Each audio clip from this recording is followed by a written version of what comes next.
Hello, good morning, welcome. I am Citizen Jones Hussein, sitting in for Yori Folari, who is enjoying a well-deserved holiday. So let him take a rest. Now let's take you to Libya and talk about the reported slave camp. Africa's tragedy. Three of the world's most illicit trades are narcotics, gun running, and human trafficking. Now, whereas Africa is playing a hot catch-up in the first two, she is the prime mover of the third. Now, this primacy is the tragedy of a continent that is so overly blessed by Mother Nature. DR Congo, formerly Zaire, is the richest country on the planet, potentially speaking. Now, the world's most expensive gems and precious stones are embedded in the soil there. They can't exploit them because of the conflict of attrition there and bad rulership. Nigeria, on the other hand, has an assemblage of some of the most resourceful heads on the planet. The problem, graft and an infamous regime of rent-seeking. Now, let me take this home. If the hurried burial of some 26 women, well, some had said, not from facts they can substantiate, they were Nigerians. If the hurried burial of those 26 women is not heart-rending, then the reported slave camps in Libya should make you think twice about being an African. This morning, I have two gentlemen to broach the subject matter. Yemi Makbadenru, I got that? Correct. Yeah. Yemi is a strategist and a governance expert. I greet you, welcome. Good morning, Jones. My pleasure to be here. Fred Nzako is an attorney at law and also a development economist, so he's just the right man for the subject. Welcome, Fred. Thank you, Jones. Good morning, dear viewers. Fred, as we speak, yes, there are many Nigerians and their compatriots in other countries in Africa making ready to be trafficked as we speak. Don't you say? Yes. That's the sad reality that we face. That's the sad reality of a people that are so ignorant of the hazards awaiting them over there. That's the sad reality of a people that are browbeaten by their own government over the years, to the extent that to some of them, living and existing in Nigeria has become not only hopeless, but meaningless. And that's the sad reality of a people that are so exposed to the vagaries of life that the government seemingly comes to no rescue, to the extent that even information that is supposed to be available to them that will help them take a very informed decision about the life outside the shores of Nigeria, such information is not available to them. It's the sad reality of a people where, despite, like you said in your intro, that despite the huge human and material resources embedded in the soil and on the topsoil, on the surface of this country, yet they still remain potential. Sad reality of a nation where bad leadership and graft, massive unbridled corruption has made life worthless to so many people. And Sithitism. And the Sithitism, which becomes a very major problem by the time you expand the scope to the rest of Africa. I feel very sad about the Nigerian case because Nigeria should not be ranked among the nations that have strifes, nations that are going through wars, nations that have terrible challenges of poverty and the scarcity of resources, but we have it all here. So it is obvious that 1 in every 5 African is a Nigerian. As a matter of fact, 1 in every 5 blacks is a Nigerian. So when there is 500 people, what it means is that at least 100 of them will be from Nigeria. And because of the lack of welfare, because of the lack of social infrastructure, because of the lack of social facilities to the people, because of lack of unemployment, lack of employment, and then lack of a good life to the average Nigerian. More than 1 Nigerian in every 5 being trafficked is a Nigerian. All right, Yemi, let me humor you a little. I hope you understand. Frank Olize, my colleague, of the NTA at the time when he used to anchor Newsline would ask, and people would laugh, do you know where your daughter is? Yeah, I mean, do you know where your daughter is now? Absolutely. Good. And I'm using it as a metaphor yeah. for what's happening in many countries around the... And I think it's a very relevant question because from findings, it's been discovered that even many of these ladies who engage in this journey of no return, if I may call it that, actually look for money to sponsor their daughters on such trips. So that question, which Frank used to ask in the 90s, in the 80s, 80s, and then maybe early 90s, are actually still staring us, in the face today. I want to agree to a large extent with Ben, with his opening salvo, the picture of the sad realities in Nigeria that he has just painted. You mean Fred? I mean Fred, Fred Nziako. Yeah, yeah. That he painted. But I think also, beyond that, individuals need to take responsibility for their actions and for their future. The kind of resources that those who engage on this odyssey to Europe via the desert to Libya and then crossing the Mediterranean is so humongous that it is difficult to categorize them as victims of misgovernance. Yes, there is misgovernance, but anyone who could either through personal resources or through assistance from parents or friends can muster $6,000 cannot be categorized as belonging to the lowest rung of the ladder in any society, even in Western Europe and in America. So I think we also need to look at the illusion that seems to be driving this trade. And what is that illusion? The illusion is when I get to Europe, whatever it takes, once I get to Europe, life becomes, a platter of gold. But that is not the reality. But do you blame them? We hear, rightly or wrongly, that in Italy, prostitution has been legalized. For the female folk, and that is why you find out that a lot of the female folk are actually targeting, to go to Italy. Even without the trade being legalized. I mean, prostitution is regarded famously as the oldest profession. Or infamously. As the oldest profession. So, in fact, the more clandestine it is, the more attractive, and lucrative it is. So that is a very big problem. But my concern really could be the attitude of the Nigerian state, to such things. Have we paid sufficient attention to this? Because whenever these kind of things happen, there is no way that, like Fred said, Nigerians will not take about 20% of the victims. And I also need to allude quickly to something that Fred said about ignorance. Yes, for some, ignorance might be a problem, but I think to most of them. I was listening to Dr. Will Newton Jibuno recently, and he told me of a workshop that he organized for Nigerians and Africans who were trying to cross, from Libya through the Mediterranean to Italy. Yeah. That look, only 10% of those who make these attempts eventually get to the other end. And they said, by the grace of God, they will be part of the 10%. So at that point, ignorance will no longer be tenable. Yeah, and as we ask Fred, if the grass is always greener on the other side, why erect a wall? Allow it to be a plain. But again, let's look at the flashpoints, Frank. Yes. Nigeria is the hub, and then you have Niger, you have Ghana, that triumvirate. And in Libya, we are told that the two linchpins are Nigerians and Ghanaians. How do you reconcile that? The thing is, it is an exportation of the impunity that we see in Nigeria, where people don't get punished for committing atrocities, where people don't get adequately punished for committing wrongs, both against the state and against their fellow citizens. Ghanaians, yes, that extension of impunity is still there in Ghana.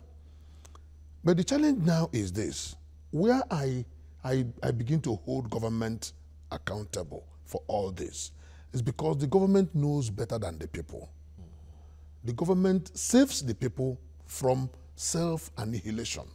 And that is why it is a crime for anybody to attempt suicide. One may feel, oh, I don't want to live, I want to die. If he attempts and he fails, it becomes a crime. He will be taken to court and charged for attempting suicide. It's because the government knows better than the people. And the government knows that it is better for the person to be alive and contribute his own quota to his own life and to the nation. Now, the question is this: what effort is the government making to save the people from self-annihilation?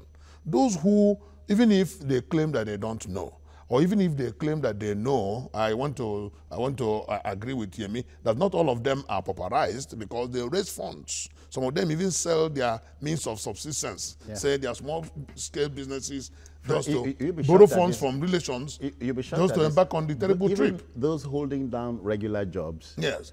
even resign to make the trip. No, a wall. They just they tear off, and then that's where government comes in. How much enlightenment do you give the people? What is our National Orientation Agency doing, for goodness sake? The states are supposed to have state orientation agencies, and then these things are supposed to trickle down to local government level. Information and knowledge is power. The key to stopping this human trafficking is information, and nothing more, nothing less. The religious organizations are not helping matters. They begin to tell you about miracles, and then you can make it. Open heavens. You can make it, you do this, you do that, without telling the people the nitty-gritty of the challenges that await them on the way. How many religious organizations would call their congregation, set up a theater, and show them the challenges of crossing the desert? At least if 100 people watch that, at least 50% of that will be saved, if they are thinking of embarking such. It begs the question of, are many of them really hypnotized? Is there any such thing? There could be, but at least not at the point of taking local decision.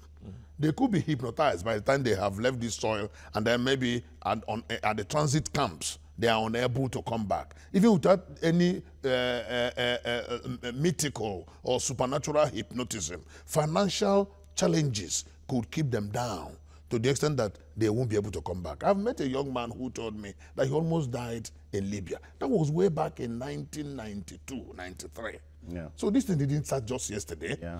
And then if you watch that video, of the recent one, one fellow from Cote d'Ivoire was saying that this thing has been long in coming, that he himself was sold as a slave. And then it was only by special grace of his creator that he came back alive. Yemi, so we are talking about second slavery.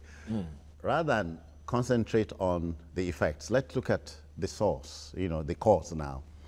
We talk about internal slavery, mothers, fathers, sell of babies, and so on. So it starts from there. And then you have baby-making factories. Have you heard of that? Oh, I mean, I've heard of that. And I mean, you remind me of a recent excursion I conducted with some people, adults, to the slave market in Badagry, where the last point of slaves before they are shipped to Europe and America.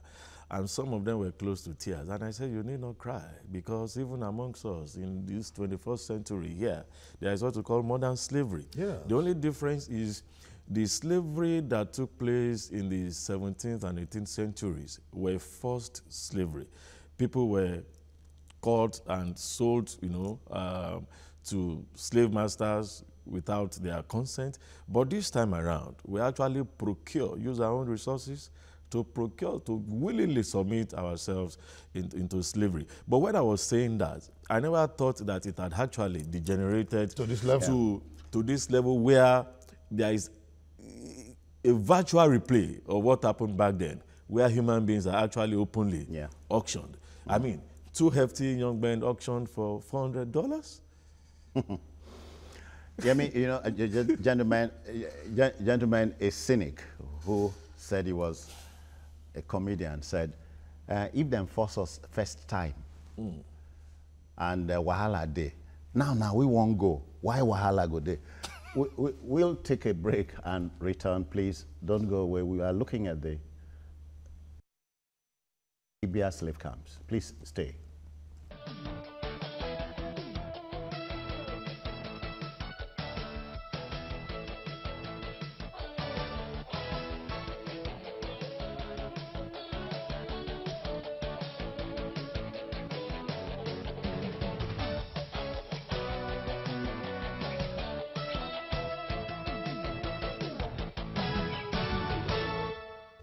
Okay then, welcome back. The Libya slave camps, that's in the news, and you know so much about it, but then let me look at the legal angle. We have a lawyer here. Fred, international law, you are to guide us here. Yes. The November 26th was the date both the Italian government and the Nigerian authorities agreed on the mass burial of the 26th, but they buried them hurriedly on the 17th. Does it breach international convention? It doesn't breach international convention, but it breaches international diplomacy. Okay. Diplomatic relationship between Nigeria and Italy must have been breached by that. But then we must understand the undercurrent that may have been there.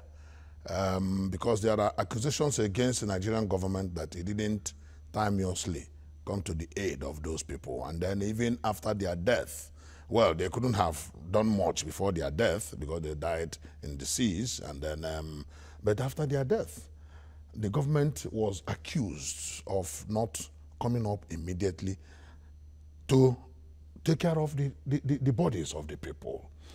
Nigeria has been accused because we have an embassy or at least a mission in Italy. Yeah. And then we never had to hear anything from the head of that mission until there was a hue and cry about such. But in terms of international diplomacy, what Italy did was utterly very, very wrong because it means the ignominy with which it treated the Nigerian citizen, even in death. Because it is an international convention that the dead must be given some measure of honor. Yeah. And that is why you either conduct burial or do cremation, or you do whatever that you will have to do based on the wish of the dead, and then the practice of his culture and religion, and then the practice of the country. But at least it is generally acceptable in humanity that the dead has some measure of honor.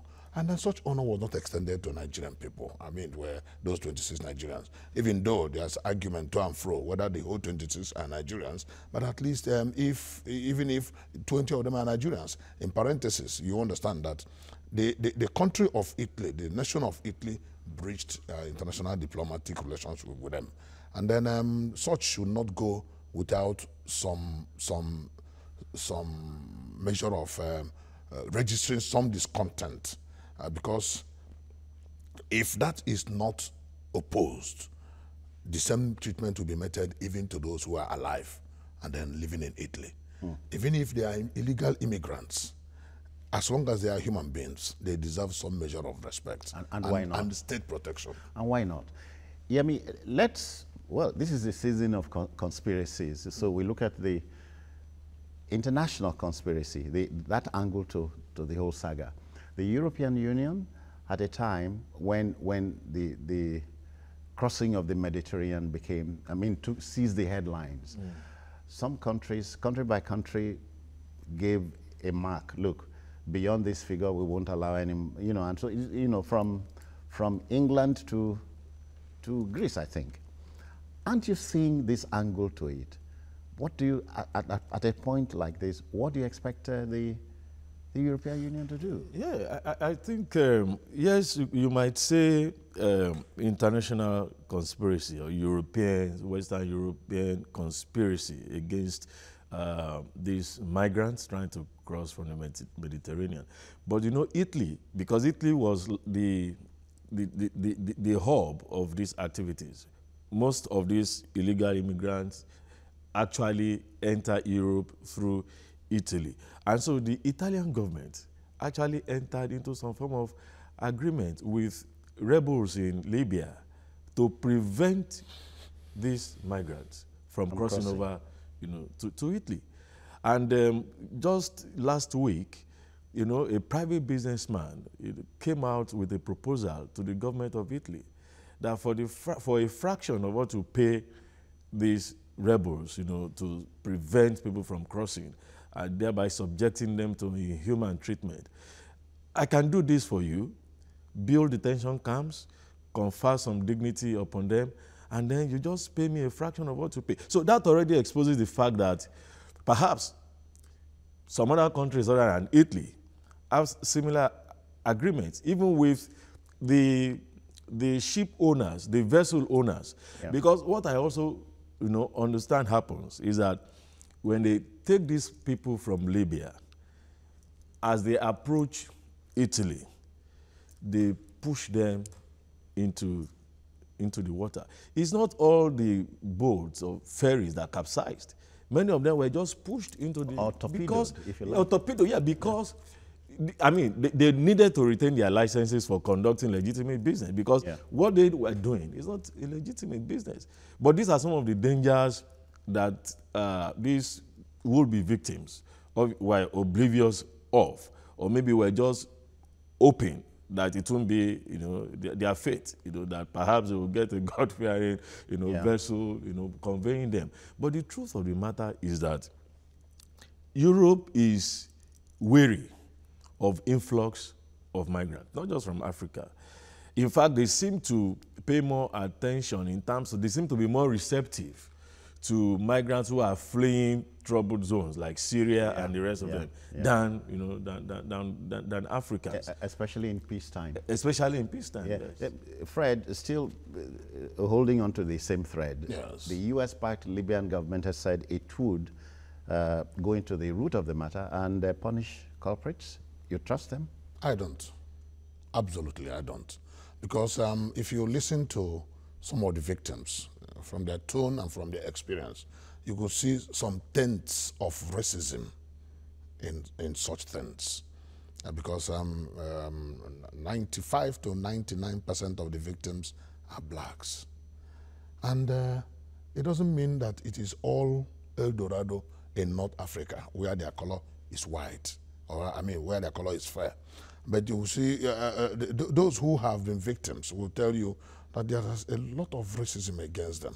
And of course, they could decipher such racist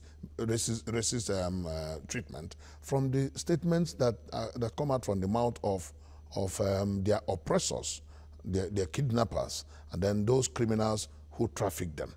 And to a large extent, just like what Yemi said, Europe it does not really want to allow their borders, because of the European Union agreement, that once you touch any part of Europe, you are as well as touching any other part of the continent. And that is why the struggle, because of the tangency of Libya with Italy, you know, just to see being the separating boundary. So the very moment you land Libya, I mean, you land Italy, you can as well touch any other part of Europe. So there is European conspiracy against such movement. But unfortunately, just like he said, they are not handling that in a humane manner that will help to give human treatment to the victims. Yeah. Although I blame African leaders and African continent. Yeah, which is taking us back to the cause. Yes. Yemi, porous border crossings on the one hand, and government trying to checkmate, you know, illegal immigration, illegal migration, emigration, so, or emigration, if you like, you know. And the human rightists are likely to say, look, you are impeding people's movement, which is counter to the provisions of the 1999 Constitution as amended. This is like a jigsaw. Start from porous border, you know, porous border crossings. If you're talking of the porosity of borders, then even the body that is saddled with policing our borders, I've confessed so many times that there are possibly 10 times the size or the number of manned borders that are unmanned. And so the issue of, you know, checkmating or even policing does not arise, particularly in the stretch of northern part of Nigeria. the borders are extremely porous, and that also has its own security implications. You know, the Boko Haram insurgency, for instance, you know, also thrived on that. And so that is one area that we should also work on. But I want sorry, talk about being proactive. Yes. You see, being proactive now, right? I will want to subscribe to a suggestion made by Fred about educating the young people. Look, these people actually believe that the streets of Europe are paved with gold. And that once you get there, your life automatically gets transformed. Yeah, but it is true. But it is true. But it is not true, because look, it is not untrue. It is not absolute. Well, it's not as easy as they paint it, because you still have to earn. Otherwise, why do they take such an odyssey? Crazy one. It's crazy, but you see, those who are, don't forget, at the beginning of this, we mentioned the issue of it's an organized crime, really. Yeah. There is a powerful syndicate behind it. And this syndicate will also have their own strategy of convincing their customers that, look, forget about all of these things they are saying. Where are their children? Their children are in Europe. You cannot validly get a visa to travel. But we have other means of doing it. And don't forget, this is not even limited to Nigeria. You know, recently, Canada screamed that there is a lot of movement across, you know, America to Canada. Line, yeah. But yes, on foot. And these are largely also carried out by Africans, on behalf of Africans who are just looking for, you know, better life anywhere they hear that there is a better life. Fred, and they go to do crazily menial jobs, which are bracketed here, as they say. Surprisingly, jobs that they cannot even imagine in their home country. Surprisingly, jobs. Which are there. Which are here. Yeah. But they won't want to touch them. Then they go over there and do more menial and more dehumanizing and worse jobs. Essentially because, one, they feel they are in a different environment where they do whatever they do there and come home and still retain their ego, and then the value of the currency, the local currency. That whatever you make, you come here, you multiply by many hundreds, and then you become rich. But most importantly, the challenge has been that of lack of awareness. Yeah. Low level of education. I think you high level of mentioned the National Orientation Agency. We cannot sweep that aside. Yeah. Because if any man or woman knows what challenges face him or her on the way, he or she will naturally think twice. All right. Naturally. We'll take another breather here.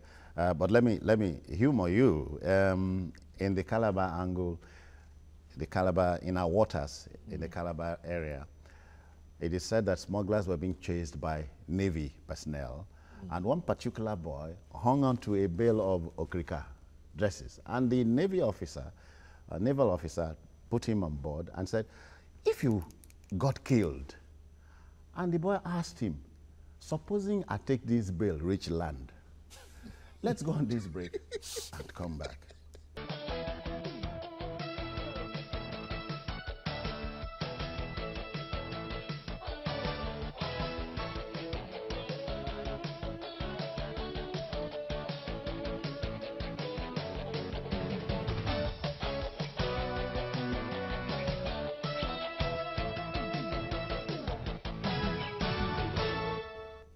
Well, we're looking at the slave camps in Libya as a metaphor for what's happening around our continent, the so-called dark continent. I have two gentlemen here, Fred Nzako and Yemi Makbaderu, broaching the subject matter. Gentlemen, some of the victims are re-trafficked or trafficked twice. And that's a double wahala. That's the irony. Yeah. That's the irony. Some of them are trafficked. In fact, not just twice, but up to 3-4 times. Yes. Because they traffic them from one camp to another, from the hand of one slave master to the hand of another. And then some of them will even tell you that at a point, they were sold up to 4 times while still on transit. And that's why they spend months and often years in the process. Very minute percentage of them sorry, Fred. Let me take Reverend Dominic. Reverend, I greet you. Welcome. Are you there? Good morning, Jones. My life of the let me talk to you. The daughters of the let me talk to you. Can I? You are on. Let's go. Good morning, Fred. Good morning, Yemi. Good morning. You mentioned exactly my constituency church. By early as 2003, I have an encounter for what we're discussing today. And we're on the screen. Nobody wants to listen to us. How many people are Reverend Dominic? What happened in 2003, I went to Liberty police station in IKEJA. And I met these young lads that were deported from Libya. And what caught my attention was a girl I saw that was about 16 years old. And when I took her, I tried to help, and we did help. Look at her story. Her mother was the one who took her to a young man who disgraced her for that journey to Libya. And it was 2 years, 15 years now when we met her. We tried to rehabilitate her, give her a skill. I think she has married by now. But we still there, nobody wants to listen. This is an old story. Nigeria has been slaves many times, several years before now. What caught our attention? I know it is Nigerian part of the place. Until we become a news, until it's made, we don't cut things, we're not proactive, we're always reactive. Yeah. The issue is, the question was asked is, why is it Nigeria will be able to go on this journey, whether you like it or not? People are on this journey right now. Reverend. The family has challenges. Can I hear you? Yeah, sorry. Let me tease you a little. You are at the pulpit. What do you tell your people at a time like this? We have been preaching on this issue for several times. No matter how Nigeria is bad, Nigeria is better than most of the nations over the world. I've traveled wide. There's no nation that's better than Nigeria. In economic issue, I want to refer to you. Not UK, not America, not Italy. Nigeria is where you have a family spirit. And we are telling our members, you can't go there. But most people that go there are not put in the church per se in the town. And in villages, like the story I told you now, that girl was sent to somebody in Bethel to disvirgin for her to go on that kind of expedition. All right, thank you, Reverend. Thank you, we got you first time. Now, you see, if we take it, give it back to the religious houses, you know, isn't it time they preached a new way, a new thinking? Well, I won't want to speak for religious organizations, but with respect to what I've been... Speak with them, speak with them. Now, I have been at several, programs where even the Bible is used to teach why you should not live where you are, through immigration. The example of Abraham, for instance, God specifically asked Abraham to leave his father's house and go to a land that he will show to him. Abraham became blessed by listening to the voice of God. Isaac wanted to leave. God said, stay where you are. So it's really not about telling people not to seek greener pastures, but is it a purposeful? Is it something that is rational? Okay. So I think that is where the religious organization let me pause you slightly because we have Maxwell in Ghana. Welcome. Good morning. Welcome. Good morning, sir. How are you? And good morning to the two gentlemen in the studio there. We all greet you. We greet you. Okay. I'm different. Ndewo.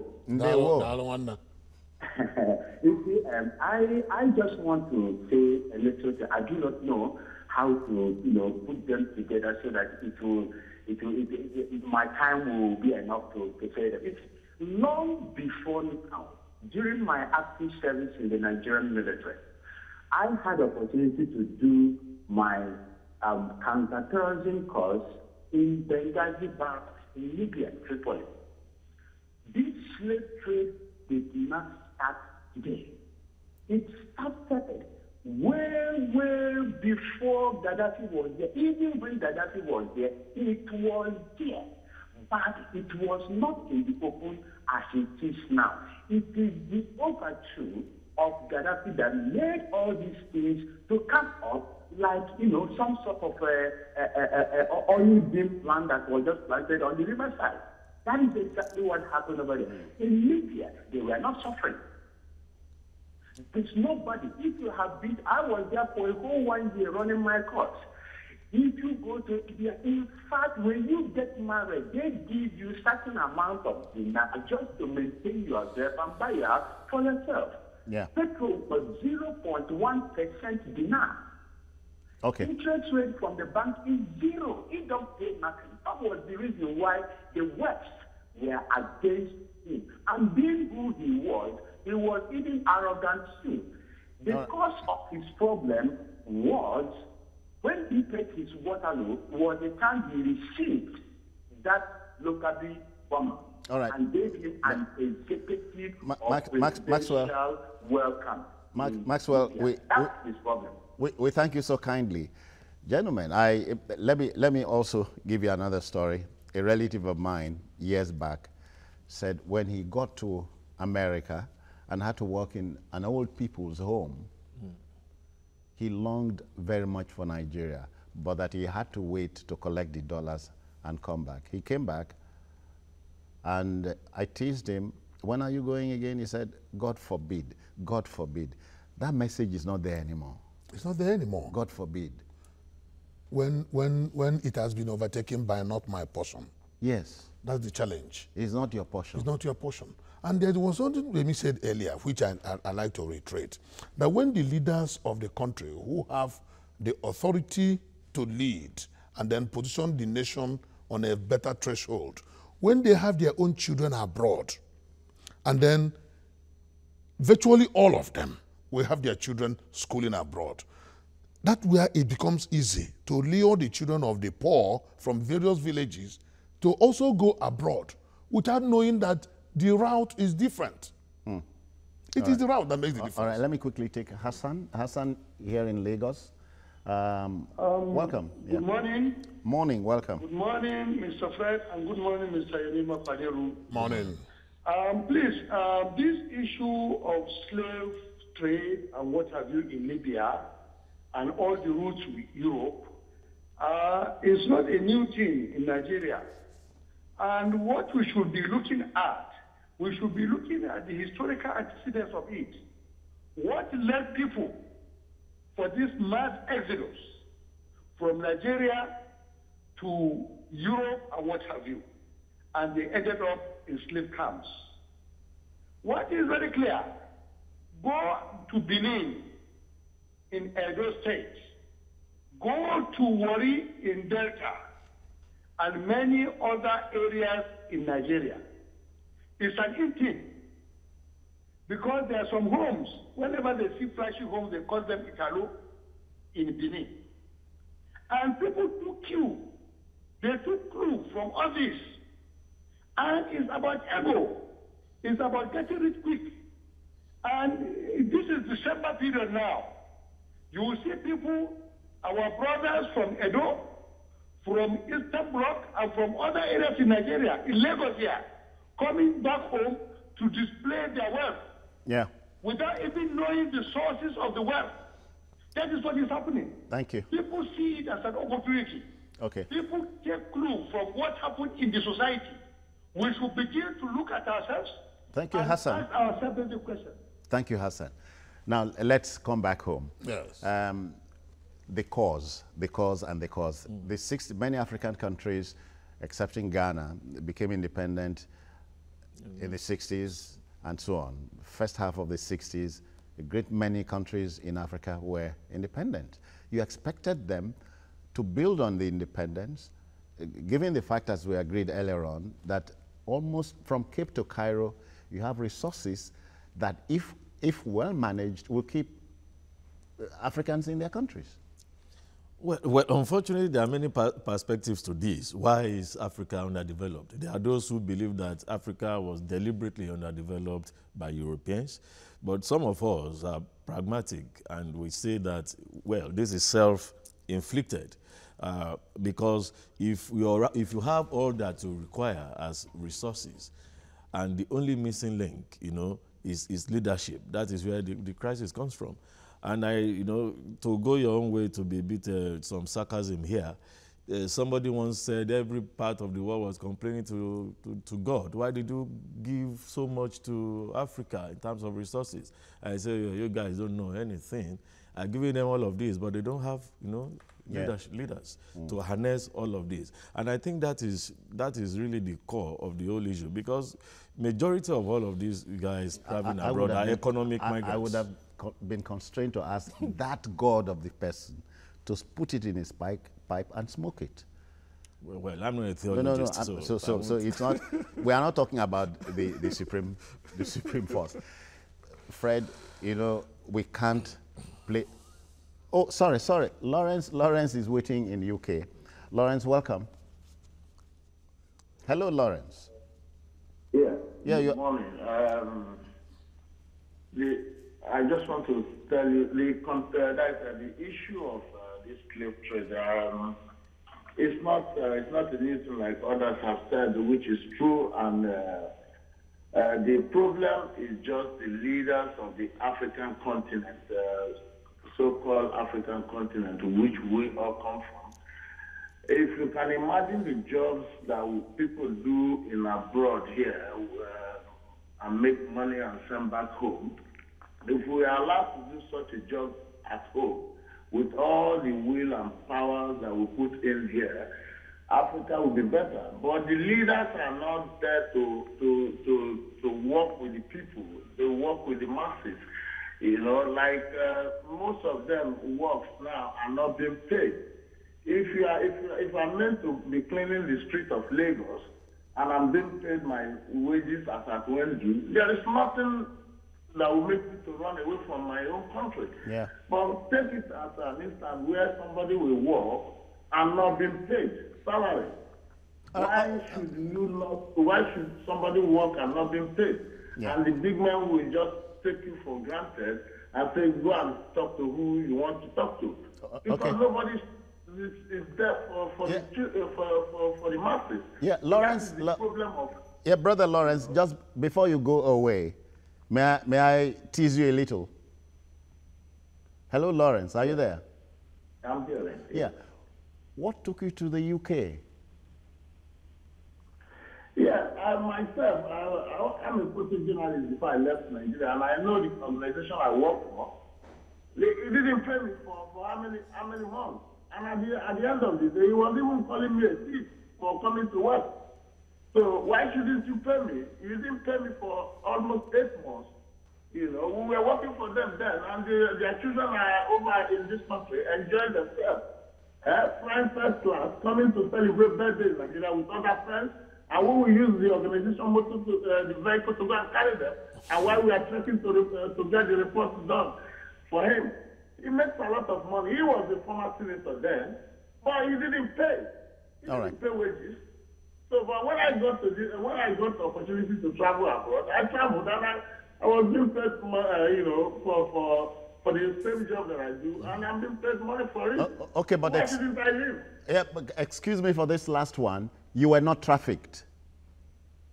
I wasn't trafficked anyway. Thank you. I went official, I wasn't trafficked. All right. Gentlemen, yes. So the cause. Jones, I sometimes when there is a meeting of African Union, former OAU, I keep asking myself, what do the heads of states discuss in those meetings? When there's a meeting of the heads of state of ECOWAS, I wonder what they discuss at those meetings. When staring them in their faces is massive poverty, unbridled corruption, and lack of welfare for the people of Africa. So what has been the achievement of this organization in backward integration process? Naturally, all over the world, young people have this burgeoning energy and power that they want to explore. So sometimes it is that natural drive to explore the world that even makes some people to move around from point A to point B. But when there is full integration, when there is full backward integration, when I could move from here to Gambia and live my life well, when I can move from here to Senegal and live my life well, I don't need to be trafficked across to Europe. Or even to Libya itself. Or even to Libya itself and live my life well. So it is the failure of leadership not only at national level, at subcontinental and continental level. Africa leaders have failed the people of Africa. Let me quickly take George IKEJA. How are you? Welcome. Good morning, Citizen Jones, and good morning to the panelists. We greet you. Citizen Jones, kindly permit me to disagree with Fred on his assertion that government is entirely to blame for people going to Libya. I don't think that is correct, because if you look at the number of Indians in Nigeria, it is more than the number of Nigerians in India. The number of Chinese in Nigeria is more than the number of Nigerians in China. You cannot have 180 million people in a country and ask them, all of them, to stay at home. There's hardly any country in the world, Citizen Jones, that you will not see a Nigerian, because Nigerians are very enterprising people. You cannot hold them back on that account. The government is on this Libyan issue, particularly. You cannot, if you look at the nitty-gritties of the case, you cannot really put the blame on the doorsteps of the government. For example, an average one of them raises between $4,000 to $5,000 to undergo the trip. Anybody that can raise that amount of money, can't he use that money to do something in this country and be comfortable? The answer is yes. So it has more to do with greed. George, we grant you the dissension, you know, but then $4,000, imagine the question you're asking, but there must be an enabling environment here. This is where government comes in. Abi? Yes, George. Okay. Yeah, more so. If we... No, I understand George very clearly. But my point is that lack of information and awareness. That's so.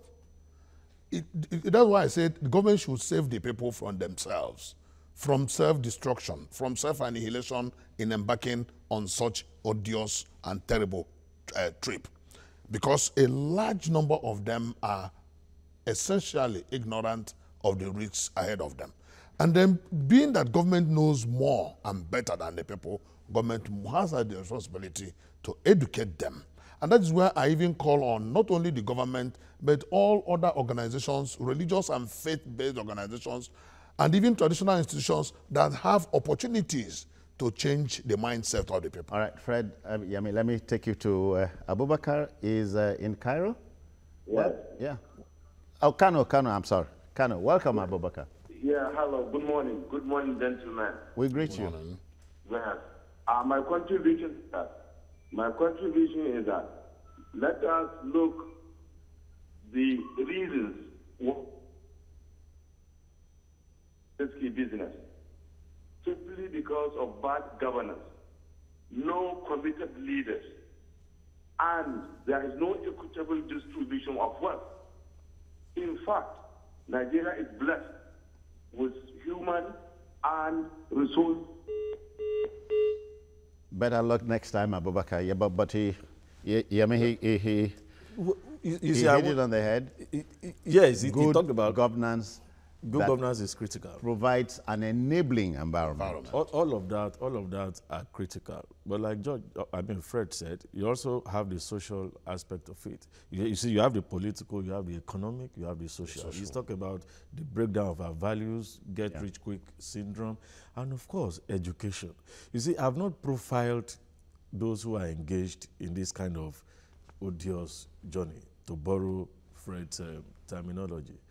But how many of them actually have education beyond secondary school? Because I find it difficult to imagine that as poor as we may say our educational system is in Nigeria, that somebody will go through 4 years of university education and then subject himself to that kind of tortuous journey, which if you are flying from Lagos to... Which is provoked by a so-called less educated Nigerian than he is. If I get... exactly. Yes. Yes. Okay, I hear Isola is on the line. Bonalu, please welcome. Bonalu, are you on? I'm on. Dolamu. D-O-L-A-M-U. Dolamu, I'm sorry. Yes. Dolamu. Yes, sir. Good morning. Good morning, sir. Welcome. Good morning. We can hear you. Go on. Yeah, my contribution is, yeah, the slave trade is being in Nigeria within our country ourselves. For example, the slave trade is going on in Nigeria, talk less of Libya. No. Don't listen to your voice. You know, yeah. Because if you work with certain people in this country, you will regret of working for them. They are not ready to pay you your money, and when you talk less of government, they are not ready. Why their own children enjoy what you work for? I could remember when I was in service, within 8 months, I know how much I made for my boss within 8 months of me being in charge. But the people who doing the work, they are not enjoying the service. Okay. So. Okay. Got you, Dolamu. Many thanks. Yeah. I think, as you say so, yes. you are closing. Closing the. Let me just say that there are several perspectives. He just brought in another perspective. There are so many factories all over the place where people are engaging practically forced labor. They are locked in once they clock in, and they don't get to release them to ensure that they put in, the amount of work they're supposed to put into those hours. Just a few years ago, I think one of these factories caught fire, and then people had to die because they've been locked in. So there are several dimensions to all of this, and I think it is actually the role of government to come up with a strategy to ensure that this embarrassment to our national psyche is more inclusiveness. More inclusiveness, and then better integration. Yes. There is free movement of persons across ECOWAS, but you cannot move from here to another Benin Republic without being fleeced, without being hounded by security agencies. There is lack of leadership at all levels in Africa, and that is the challenge we have. The African Union has been thinking of integration. Meanwhile, at the levels of head of state and government, they think less of the people. And that is why somebody could travel, you leave Greece, you want to go and enjoy yourself in France, you are free. Why can't I leave Nigeria and go and enjoy myself in Zambia without having to face challenges? Africa must begin to think more in terms of backward regional integration so that there will be meaning for life, and then there will be less of this emigration. Gentlemen, I want to thank you very kindly for coming. This subject cannot be exhausted in one breath. But as we say, let me thank you, Fred Zako, for coming. Many thanks. Yemi Makpaderu. My pleasure. I grew up listening to you on radio, so it's a pleasure to be in front of you. I'll tell my mother about it. All right. The viewer must understand that our business here is to provoke the debate and bring the issues up to the front burner, just so you take a decision for yourself. As I speak, I know the next trafficked person is getting ready for the trip. Before you jump on that car, please think twice. I thank you very kindly. There's another program tomorrow. Thank you very much.